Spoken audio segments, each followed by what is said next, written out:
այլ սովորական քաղաքացու, ինչպիսի հանճարեղ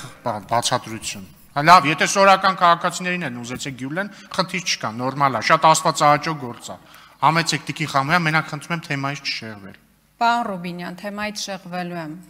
Եթե իմ գործընկերները ասում են, որ չենք հավատում ձեր հրապարակած ձայնագրություններին, կա շատ պարզ օրինակ, դուք մի ամբողջ պատերազմ եք կեղծել, ձայնագրությունն ինչ դա որ չկեղծեք։ Պարոն Մկրտչյան, վերադառնալով իմ հարցերին, երբ դուք ասում եք, որ նոր ռազմավարություն է մշակել ոստիկանությունը հանցագործությունների դեմ պայքարի, հավատացեք, ես այդ ռազմավարությունը սեփական մաշկիս վրա զգացել եմ, մեկ ամսվա ընթացքում 2 անգամ իմ մեքենայի կողային հայելիները գողացել են։ Բայց ես չեմ ուզում խոսել իմ մասին։ Ես այս օրինակով ուզում եմ խոսել մեր այն հարյուրավոր, հազարավոր քաղաքացիների մասին, որոնք պարբերաբար դառնում են այդ գողերի զոհը, պարբերաբար դառնում են։ Եվ երբ որ դուք նաև վիճակագրություն եք հրապարակում, որ հանցագործությունների թիվը այդքան էլ չէ, որքան նկարագրվում է եւ պատկերը ստեղծվում է, գիտեք ինչու է այդպես։ Մարդիկ պարզապես հաղորդում չեն ներկայացնում ոստիկանություն, չեն ներկայացնում ոստիկանություն։ Ես մի դեպքում ներկայացրել եմ, մի դեպքում չեմ ներկայացրել հաղորդում։ Պարոն Մկրտչյան, 6 տարվա ընթացքում հանցագործությունները աճել է 60%-ով։ Երբ մենք ասում ենք, որ այդ պրոֆեսիոնալիզմը, որ ոստիկանությունը ցուցաբերում է քաղաքական գործերով, քաղաքական ընդդիմախոսներին ճնշելու մասով, եթե ցուցաբերի իրական հանցագործների, իրական հանցագործությունները բացահայտելու մասով, մենք չենք ունենա այս պատկերը, այդ դրա մասին է մեր հարցադրումը։ Երեք, երբ որ Գյումրիում ահռելի քանակի ոստիկանական ուժեր էին, իսկ Երևանում ծեծում էին ընդդիմադիր ակտիվիստին, իր բնակարանում հայտնաբերվել է 23-ամյա չեչենուհու մարմինը, պարոն Մկրտչյան։ Դրանից մեկ շաբաթ առաջ ակնհայտորեն կամ գոնե մամուլում հրապարակումները այդպիսին էին, որ հոգեկան շեղումներով մեկը, չգիտեմ որտեղից ձեռք է բերել զենք եւ 4 քաղաքացու գնդակահարել է։ Որտեղից այդ զենքը։ Երբ որ ցույց են տալիս մեր ուժայինների պատկան մարմինների ձեռքբերումները, որ դրոնով գաղտնալսումներ են անում, ես ձեզ հարց եմ տալիս, այդ դրոնը որտեղ էր, երբ որ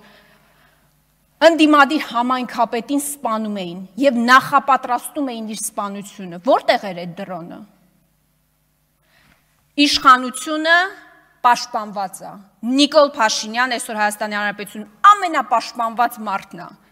Բայց մեր քաղաքացիները, մեր հազարավոր քաղաքացիներ այսօր անտերության են մատնված։ Շնորհակալ եմ։ Վելով արձագանքեմ հնչած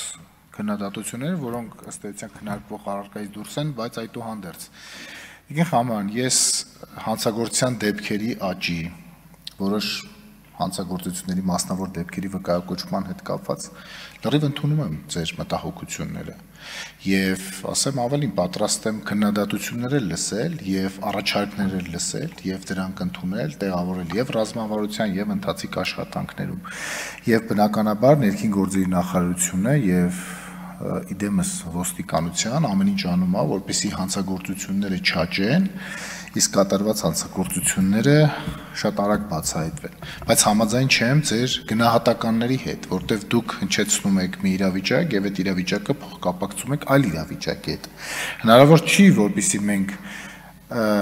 ասենց ասած ինչ որ մի հանցագործության բացահայտման հաշվին մեկ այլ հանցագործություն բացահայտենք կամ հասարակական կարգի պահպանություն իրականացնենք մեկ այլ հանցագործություն բացահայտելու հաշվին։ Գոյություն ունեն իհարկե առաջնահերթությունները եւ ոստիկանական ուժերը ուղղվում են այն հանցագործությունների դեմ պայքարին, որոնք առավել վտանգավոր են բնականաբար։ Բայց յուրաքանչյուր նույնիսկ ոչ մեծ ծանրության հանցագործություն մեր համար մտահոգություն է։ Այո, ինչպես նշեցիք, ծեծը եւ տրանսպորտային միջոցների կատարված գողությունները։ Այս առումով թե ինստիտուցիոնալ, թե օրենսդրական, թե ծառայողական մի շարք միջոցառումներ են իրականացվում, ինչի մասին կրկնում եմ նորից, որ եթե խոսենք, մենք պետք է կարծես թե առանձին քննարկում ունենանք։